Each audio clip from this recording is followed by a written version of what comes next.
Jadi kalau dibilang siapa, saya pikir ada beberapa banyak kepentingan yang ada di atasnya FPI yang bergerak secara operasional, itu bukan Rizik Syihab. Nah, kita harus melihat posisi Rizik Syihab di situ. Habib Rizik itu salah satu mutiaranya Indonesia, kenapa nggak diajak dialog? Rizik Syihab itu hanya boneka. Dia hanya diciptakan sebagai sebuah simbol untuk menyatukan kelompok-kelompok. FPI ini berkembang, ada tangan-tangan elit politik yang masuk memanfaatkan FPI ini sebagai attack dog-nya. Semua tindakan harus berbasis kepada aturan yang ada. FPI Habib Rizik diajak duduk, diajak bicara, bukannya malah dialienasi, nanti menimbulkan berbagai ekses. Semua anak bangsa harus didudukkan secara adil. Jadi kita bisa melihat bahwa kerasnya FPI sebenarnya dibangun dengan pemahaman-pemahaman yang sekarang sudah disusupi oleh kelompok-kelompok internasional. Bahkan kalau perlu misalnya disebut bahwa FPI ini sama dengan HTI.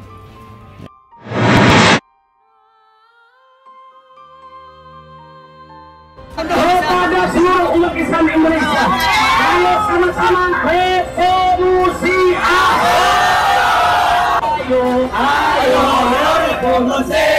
Ayo revolusi sekarang juga.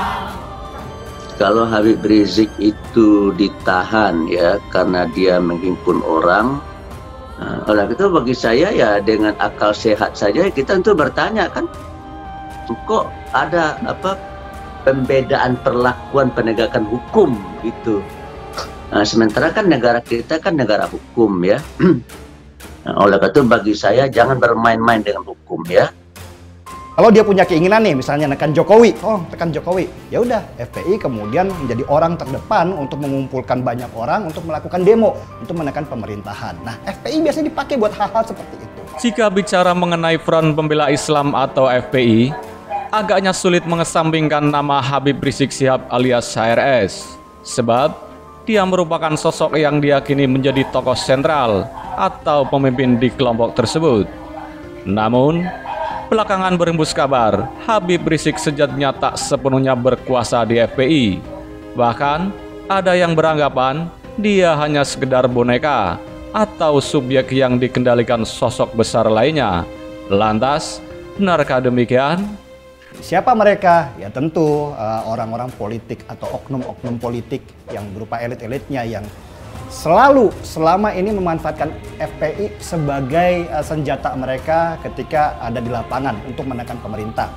Juga para pengusaha-pengusaha hitam yang sebelum kepemimpinan Jokowi ini mereka memanfaatkan situasi untuk mendapatkan pendapatan lebih. Organisasi itu membahayakan negara. Secara ideologi, saya tidak akan kompromi.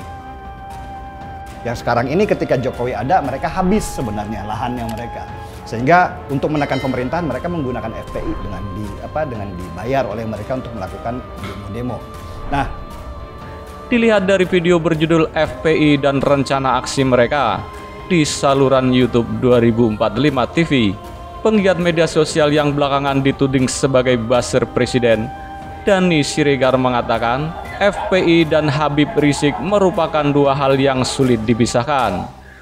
Namun demikian, menurutnya bukan berarti dia memegang kekuasaan tertinggi. Kita harus melihat posisi Habib Rizik Syihab di FPI. Rizik Syihab itu hanya boneka. Dia hanya diciptakan sebagai simbol untuk menyatukan kelompok-kelompok ini, ujar Dani Siregar Selasa 6 April 2021. Sebab pertama dia adalah ulama, kedua dia punya pertalian darah dengan Nabi. Kelebihan ini dipakai untuk menaikkan Rizik Syihab sebagai simbol. Bahkan dilakukan marketing besar-besaran dengan menunjukkan baliho-baliho berisikan wajahnya. Lanjutnya, Berarti Anda ingin menipu saya? FPI Habib Rizik diajak duduk, diajak bicara, bukannya malah dialienasi, nanti menimbulkan berbagai ekses. Semua anak bangsa harus didudukkan secara adil. bahkan menurut Dani Siregar, sosok yang kerap mengenakan sorban putih tersebut tak punya kuasa dalam menggerakkan FPI. Sebab sekali lagi Habib Rizik hanya sebatas boneka. Rizik Syihab tak punya kuasa untuk menggerakkan orang-orang di dalam FPI, tegasnya.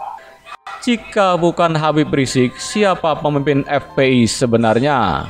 Denny Siregar seakan-akan memberi isyarat bahwa dirinya tahu siapa pemimpin atau penguasa FPI sebenarnya. Namun, dia enggan mengatakan secara pasti. Meski begitu, dia memastikan sosok tersebut merupakan tokoh partai yang merasa diuntungkan dengan kehadiran FPI.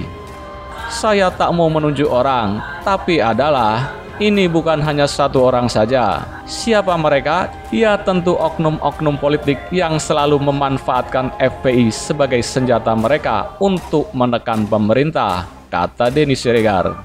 Everything rise and fall on leadership. Segalanya naik turun karena kepemimpinan. Revolusi akhlak dimulai dari pemimpin. Anggota Komisi 2 DPR RI fraksi PKS, Mardhani Alisera, ikut menanggapi terkait Habib Rizik Syihab atau HRS yang keberatan jika sidang dilakukan secara online atau daring. Mardhani Alisera mengatakan bahwa seharusnya permintaan HRS agar persidangan dilakukan secara offline dikabulkan oleh pihak berwenang.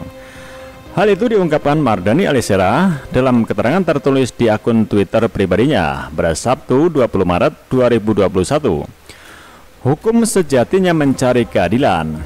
Jika ada keberatan, harap diperhatikan. Manusia punya hak untuk didengar. Sehingga pihak berwenang juga harus mendengar permintaan dari mantan imam besar FPI itu. Upaya merealisasikan permintaan HRS harus dilakukan agar pemenuhan hak semua pihak dalam proses hukum dapat ditegakkan. Mardhani juga menyoroti bagaimana HRS menyatakan seolah dipaksa dan diintimidasi untuk mengikuti persidangan online yang dia tidak mau. Saya didorong, saya tidak mau hadir. Ya, baik. Sampaikan ke majelis hakim, saya tidak ridho dunia akhirat. Dipaksa, didorong, dihinakan. Ya, makasih. Silakan duduk dulu, saya jelaskan Habib. Sini. Silakan duduk dulu, saya ingin jelaskan Habib. HRS sudah ikut aturan-aturan dan proses tersangka, dan sekarang saatnya aparat mendengar apa harapan dan permintaan HRS. Jangan ada pemaksaan dan intimidasi, penuhi hak semua pihak, tambah Mardhani. Mardhani Alisera menyebut HRS telah berulang kali menyatakan kesiapan jika sidang dilakukan secara offline. Makanya ia menilai bahwa pihak berwenang harus mendengar hal tersebut. Beliau berulang-ulang bilang selalu menghormati sidang dan siap ikut sidang kapan saja secara offline, ujarnya. Politikus PKS itu sekali lagi mendorong agar pihak berwenang dapat mendengar permintaan atau hak dari HRS yang menyatakan keberatan atas dilakukannya sidang secara online. Beliau menolak dan keberatan secara online karena banyak permasalahan teknis sinyal, komunikasi suara, dan lainnya yang bisa berpengaruh terhadap putusan, kata Mardhani. HRS sampaikan haknya. Dengarlah tandasnya. Semua tindakan harus berbasis kepada aturan yang ada. FPI Habib Rizik diajak duduk, diajak bicara, bukannya malah dialienasi, nanti menimbulkan berbagai ekses. Semua anak bangsa harus didudukkan secara adil.